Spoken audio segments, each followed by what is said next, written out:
दोस्तों स्वागत है आपका मेरे YouTube चैनल इंग्लिश बाबू पर। और आज मैं फिर हाजिर हूँ आपके साथ एक नई स्टोरी लेकर। और दोस्तों आज की जो स्टोरी है बहुत ही इंटरेस्टिंग स्टोरी है, सुनकर आपको बहुत मज़ा आएगा। उसके अलावा इस स्टोरी के अंदर आपको कई सारे नए इंग्लिश के वर्ड मीनिंग्स सीखने को मिलेंगे, उनकी करेक्ट प्रोनाउंसिएशन के बारे में पता चलेगा। और दोस्तों उसके अलावा जो इसका ग्रामर का पार्ट है और जो ट्रांसलेशन का जो प्रोसेस है उसको बहुत ही डिटेल में कवर करेंगे, तो आपको एक एक चीज़ बहुत अच्छे से सीखेंगे आप। उसके अलावा दोस्तों यहाँ पर जो भी वर्ड मैं आपको बताऊंगा उसके बारे में भी आपको पता चलेगा कि वो एडजेक्टिव है, वर्ब है, नाउन है, तो यहाँ पर आपकी वोकैबुलरी भी इम्प्रूव होगी। तो चलिए दोस्तों आज की इस कहानी को हम शुरू करते हैं। और सबसे पहले कहानी का टाइटल देखते हैं। कहानी का टाइटल है सेल्फिश गग्गू। क्या मतलब हुआ दोस्तों? सेल्फिश एक एडजेक्टिव है जिसका मतलब होता है स्वार्थी, स्वार्थी गग्गू। तो दोस्तों ये आज की इस कहानी का टाइटल है, शीर्षक है। और अब मैं इसे पढ़ना शुरू करता हूँ। आपसे रिक्वेस्ट है आप इसे बिल्कुल ध्यान से सुने, और यदि आपको कोई नया वर्ड मिले तो आप उसे नोट भी जरूर करें। तो चलिए इसको शुरू करते हैं। Once upon a time there was a selfish man named Gaggu. क्या मतलब हुआ? Once upon a time, once upon a time का मतलब होता है एक समय की बात है। There was a selfish man, एक स्वार्थी आदमी था। सेल्फिश मैन नेम्ड गग्गू, मतलब कि गग्गू नाम का। तो इस पूरी लाइन का क्या मतलब हुआ कि एक समय की बात है, एक गग्गू नाम का स्वार्थी आदमी था। He was so greedy that he wanted to own everything. क्या मतलब हुआ दोस्तों? यहाँ से लेके ये जो यहाँ तक वाक्य है, ही वॉज सो ग्रीडी, ये एक सिंपल पास्ट का वाक्य है। जब भी हम सिंपल पास्ट में कोई वाक्य बनाते हैं वहाँ पर वॉज या वर्ब का प्रयोग किया जाता है हेल्पिंग वर्ब के रूप में, और साथ में कोई भी एडजेक्टिव या नाउन को लेकर वाक्य बनाया जाता है। और सिंपल प्रेजेंट या सिंपल पास्ट में किसी भी तरह की वर्ब का प्रयोग नहीं किया जाता है। और ये जो वर्ड है ग्रीडी, ये एक एडजेक्टिव है, आप इसे नोट कर सकते हैं, जिसका मतलब होता है लालची। तो क्या मतलब हुआ? ही वॉज सो ग्रीडी, मतलब वो बहुत लालची था। दैट इतना, ही वॉन्टेड टू ऑन। और ये हमारा पास्ट इंडेफिनिट का अफर्मेटिव वाक्य है, और यहाँ पर दो वर्ब का प्रयोग कर कर वाक्य को बनाया गया है। वांटेड का मतलब होता है पास, वांट मतलब चाहना, और ये सेकंड फॉर्म है वांटेड मतलब चाहता था। टू ऑन, ऑन का मतलब किसी चीज़ को अपना बनाना, उसका मालिक बनना, एवरीथिंग सब कुछ। तो इस पूरी लाइन का क्या मतलब हुआ? He was so greedy that he wanted to own everything, मतलब वह बहुत लालची था और वो हर चीज़ को अपना बनाना चाहता था, मतलब वो हर चीज़ का मालिक बनना चाहता था। चलिए आगे देखिए। He could not share his belongings with anyone, not even his friends। क्या मतलब हुआ? शेयर का मतलब होता है किसी के साथ किसी चीज़ का बांटना, उसको साझा करना। और could not का मतलब होता है सका। पास्ट में जब हम कोई भी वाक्य के पीछे सका सकी लगाना चाहते हैं तो वहाँ पर could not का प्रयोग किया जाता है। तो क्या मतलब हुआ? He could not share his belongings, और belongings का मतलब होता है सामान या वस्तुएं, मतलब वो अपनी चीज़ों को, जो उसका सामान था, उसकी जो चीज़ें थी, वो उनको कभी भी साझा नहीं कर पाता था। विद एनीवन, किसी के साथ भी। नॉट इवन हिज फ्रेंड्स, यहाँ तक कि अपने दोस्तों के साथ भी। वन डे, एक दिन, he lost a sack, SAC के। दोस्तों ये जो वर्ड है आप इसे नोट कर सकते हैं। SAC के, सैक का मतलब होता है थैला, थैले वगैरह को उसको सैक कहा जाता है। और इसका एक और मतलब है, आप उसे भी नोट कर सकते हैं। सैक का मतलब होता है किसी को काम से निकालना, उसे भी सैक कहा जाता है। और जब आप इसको वर्ब के रूप में प्रयोग करेंगे तो इसका मतलब हो जाएगा किसी को निकालना।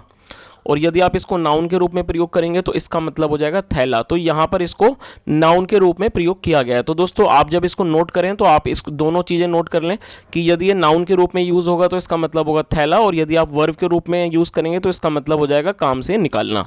फिलहाल ये नाउन है। तो क्या मतलब हुआ? वन डे, एक दिन, ही लॉस्ट अ सैक, उसने अपना, उसी लॉस्ट अ सैक, उसने एक थैला खो दिया। कंटेनिंग, कंटेन का मतलब होता है किसी में कुछ होना, जिसमें थे 30 गोल्ड कॉइन्स, 100 सोने के सिक्के। तो क्या मतलब हुआ? एक दिन उसने अपना थैला खो दिया जिसमें 30 सोने के सिक्के थे। He went to meet his friend Rumpu. दोस्तों ये जो हमारा वाक्य है ये भी पास्ट इंडेफिनिट का अफर्मेटिव वाक्य है और यहाँ पर दो वर्ब को प्रयोग करके वाक्य को बनाया गया है। तो दोस्तों आपको ये चीज़ याद रखनी है कि जब आप कोई ऐसा वाक्य बनाना चाहते हैं जहाँ पर आपको दो वर्ब को यूज़ करना है, तो आपको ये चीज़ याद रखनी है कि हमेशा जो उसकी जो मुख्य वर्ब है, मतलब जो प्राइमरी वर्ब है, मुख्य क्रिया, उसे आपको पहले यूज़ करना है।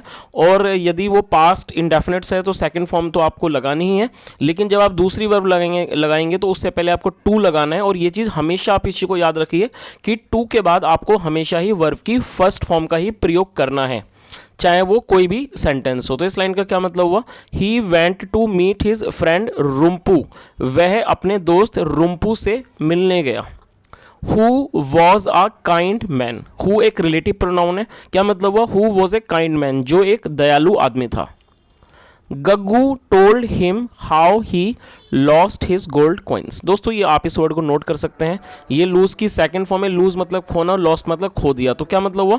गग्गू टोल्ड हिम, गग्गू ने उसे बताया, how he lost his gold coins, की उसने अपने सोने के सिक्कों को कैसे खोया। चलिए आगे देखिए। That evening Rumpu's daughter found the sack of 30 gold coins while returning home from an errand। क्या मतलब हुआ? दोस्तों यहाँ पर रुम्पू के बाद एपेस्ट्रॉफी एस का प्रयोग किया गया है और जैसा मैंने आपको बताया एपेस्ट्रॉफी एस का मतलब होता है का, की, के। जब हम किसी भी व्यक्ति के साथ कुछ वस्तु या किसी भी चीज़ को जोड़ना चाहते हैं तब एपेस्ट्रॉफी एस का प्रयोग किया जाता है। तो इस लाइन का क्या मतलब हुआ? दैट इवनिंग मतलब उस शाम, रुम्पूज डॉटर जो रुम्पू की बेटी थी, फाउंड, और ये फाइंड की सेकंड फॉर्म है, फाउंड मतलब उसे पाया, द सैक वो थैला, ऑफ 30 गोल्ड कॉइन्स मतलब 30 सोने के सिक्कों वाला थैला पाया। वाइल रिटर्निंग, वाइल का मतलब दौरान, वाइल रिटर्निंग मतलब लौटने के दौरान, होम घर लौटने के दौरान, फ्रॉम एन एरंड। दोस्तों आप इस वर्ड को नोट कर सकते हैं, एरंड का मतलब होता है कोई काम, मतलब किसी काम से लौटने के दौरान। तो इस पूरी लाइन का क्या मतलब हुआ, इसको दोबारा से अच्छे से आप समझ लीजिए, थोड़ा बड़ा सेंटेंस है, आप इसे थोड़ा ध्यान से समझें। That evening Rumpu's daughter found the sack of 30 gold coins while returning home from an errand मतलब उस शाम रुम्पू की बेटी को 30 सोने के सिक्कों वाला जो थैला था वो पाया, while returning home from an errand जब वो घर लौट रही थी किसी काम से, मतलब जब वो किसी काम को कर अपने घर लौट रही थी। आगे देखिए। वैन शी अराइव्ड होम, और ये अराइव की सेकंड फॉर्म है, अराइव मतलब आना। वैन शी अराइव्ड होम जब वे घर आई, शी टोल्ड हर फादर उसने अपने पिता को बताया, वॉट शी हैड फाउंड कि उसने क्या पाया था। रुम्पू टोल्ड हर रुम्पू ने उसे बताया, these gold coins belong to my friend. क्या मतलब हुआ? दोस्तों बिलोंग करने का मतलब होता है किसी से संबंधित होना या किसी का कुछ होना। तो क्या मतलब हुआ? रुम्पू टोल्ड हर रुम्पू ने उसे बताया कि दीज गोल्ड कॉइन्स ये जो सोने के सिक्के हैं बिलोंग टू माई फ्रेंड वो मेरे दोस्त के हैं। एंड और then he sent for Gaggu उसके बाद वो गग्गू के लिए निकल गया। आगे देखिए। तो दोस्तों यहाँ तक आपको स्टोरी समझ ही आ गई होगी। जैसा हमने देखा इस कहानी के अंदर कि जो व्यक्ति था गग्गू जो कि एक बहुत लालची और सेल्फिश आदमी था, उसके एक थैला खो गया जिसमें 30 सोने के सिक्के थे और उसने ये बात अपने दोस्त रुम्पू को बताई जो एक बहुत अच्छा एक दयालु आदमी था। और जब रुम्पू की बेटी किसी काम से घर लौट रही थी तो उसको वो 30 सोने के सिक्कों वाला थैला पाया और उसकी बेटी ने अपने पिता को इस बारे में बताया। तो चलिए दोस्तों आगे देखते हैं आगे क्या होता है। When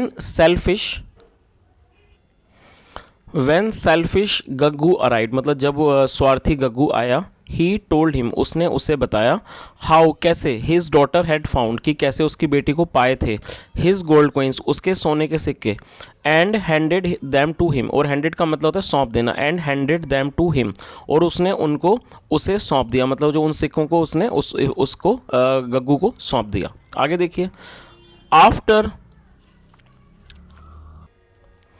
after counting the gold coins, count मतलब गिनना, after counting the gold coins Gaggu said मतलब सोने के सिक्कों को गिनने के बाद गग्गू ने कहा, फ्रेंड दोस्त, I had lost 40 gold coins. क्या मतलब हुआ?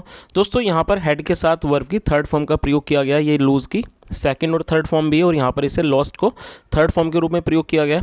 तो जब हम हैड के साथ कोई भी थर्ड फॉर्म का प्रयोग करते हैं तो वो पास्ट परफेक्ट का वाक्य होता है। तो क्या मतलब हुआ? मतलब कि सिक्कों को गिनने के बाद गग्गू बोला, दोस्त I had lost 40 gold coins, मैंने 40 सोने के सिक्के खोए थे, एंड दीज आर ओनली 30, और ये सिर्फ 30 हैं। Your daughter must have taken the 10 gold coins. और दोस्तों मस्ट हैव का प्रयोग पास्ट के लिए किया जाता है और मस्ट हैव के बाद वर्ब की थर्ड फॉर्म का प्रयोग ही किया जाता है। तो क्या मतलब हुआ, your daughter must have taken the 10 gold coins, आपकी बेटी ने जरूर 10 सोने के सिक्कों को लिया होगा। आस्क हर, उससे पूछो, और कई बार आस्क का मतलब सिर्फ पूछना नहीं होता, किसी को कोई काम करने के लिए कहना भी होता है। तो क्या मतलब हुआ, ask her to give them to me, उसको कहो कि वो मुझे उनको दे दे। बट लेकिन द गर्ल्स फादर, लेकिन जो लड़की के पिता थे, रिफ्यूज्ड, उन्होंने इनकार कर दिया, टू बिलीव मतलब विश्वास करने से, मानने से, हिज फ्रेंड, अपनी दोस्त की बात को। चलिए आगे देखिए। Gaggu then threaten रुम्पू। दोस्तों थ्रेटन एक वर्ब है, THREAT, थ्रेटन, और ये ईडी लगने के बाद सेकंड फॉर्म है, और थ्रेटन का मतलब होता है धमकाना, थ्रेटन, और ईडी के बाद ये सेकंड फॉर्म है, और यहाँ पर इसको पास्ट इंडेफिनिट का अफर्मेटिव के वाक्य में यूज़ किया गया, तो सेकंड फॉर्म है ये। और थ्रेटन मतलब वो, जैसे मैंने आपको बताया, ये एक वर्ब है, आप इसे नोट कर सकते हैं, जिसका मतलब होता है धमकाना। और यदि सिर्फ आप इसको यहाँ तक लिखते हैं THREAT थ्रेट, तो ये नाउन हो जाएगा, और नाउन, और इसका मतलब होता है धमकी, और जब आप इसमें EN लगाएंगे तो ये वर्ब बन जाएगा, जिसका मतलब हो जाएगा धमकी देना। तो क्या मतलब हुआ, गग्गू देन थ्रेटेंड रुम्पू, गग्गू ने फिर रुम्पू को धमकाया। I will recover the 10 gold coins from you, recover का मतलब होता है बरामद करना, आई विल रिकवर मतलब मैं बरामद करूँगा, द 10 गोल्ड कॉइन्स मतलब 10 सोने के सिक्के फ्रॉम यू, आपसे। सेइंग सो, ऐसा कहते हुए, ही लेफ्ट द गोल्ड कॉइन्स, और ये इस लीव की सेकंड फॉर्म है, इसका मतलब छोड़ देना, ही लेफ्ट द गोल्ड कॉइन्स, उसने सोने के सिक्कों को छोड़ दिया, देयर, वहाँ छोड़ दिया, and went to the court, और वो अदालत में चला गया। चलिए आगे देखिए। ही इन्फॉर्म्ड द जज, उसने जज को सूचित किया, इन्फॉर्म मतलब सूचना देना, कुछ बताना, और उसने जज को बताया about what had taken place, कि क्या हुआ था। टेक प्लेस मतलब कोई किसी चीज़ का होना, तो कि क्या हुआ था बिटवीन हिम एंड रुम्पू, उसके और रुम्पू के बीच में। चलिए आगे देखिए। द जज sent for the girl and her father, जो जज थे उन्होंने बेटी और उसके पिता को बुलवाया।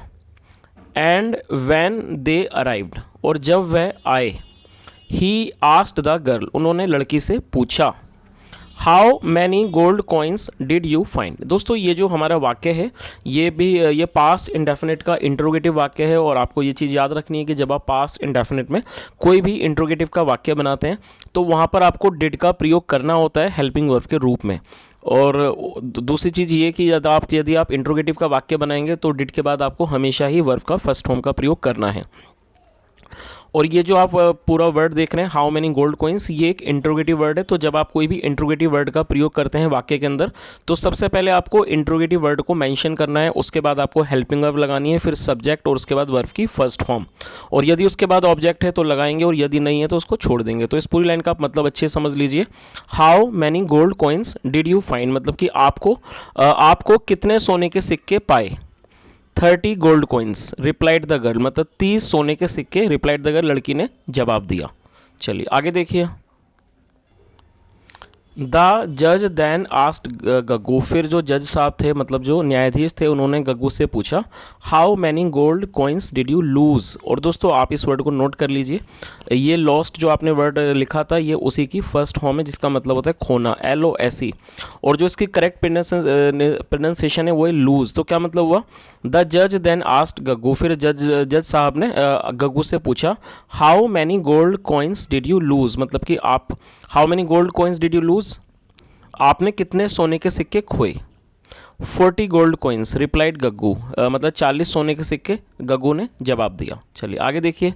द जज सैड, जो जज साहब थे उन्होंने कहा, Gaggu the gold coins do not belong to you, ये जो सोने के मतलब सिक्के हैं वो आपके नहीं हैं, do not belong to you मतलब ये आपके नहीं है। बिकॉज, क्योंकि, द गर्ल फाउंड 30, क्योंकि लड़की को 30 मिले, एंड नॉट 40, 40 नहीं, एज यू क्लेम, जैसा आप दावा करते हो, टू हैव लॉस्ट, खोने का। तो इस पूरी लाइन का मतलब समझ ही गए होंगे। जो जज साहब थे उन्होंने क्या कहा कि गग्गू आपके कितने खोए, और गग्गू ने जवाब दिया 30।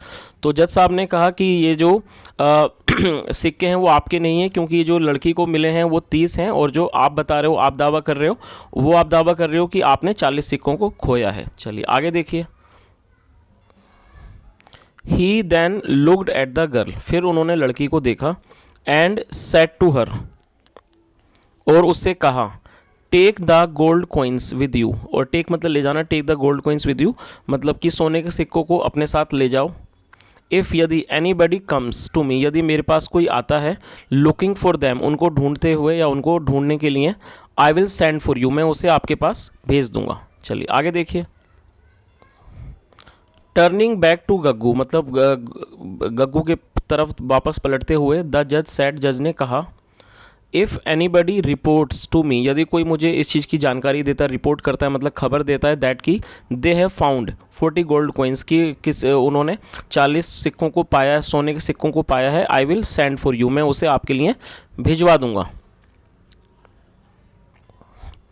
It was then that Gaggu confessed with folded hand.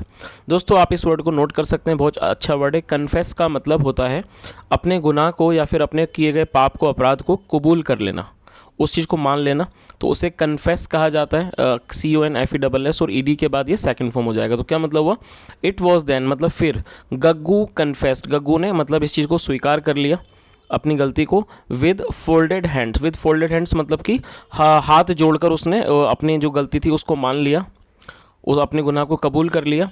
Please pardon me for lying, और पार्डन का मतलब होता है माफ़ करना, आप इस वर्ड को नोट कर सकते हैं, ये भी वर्ब है।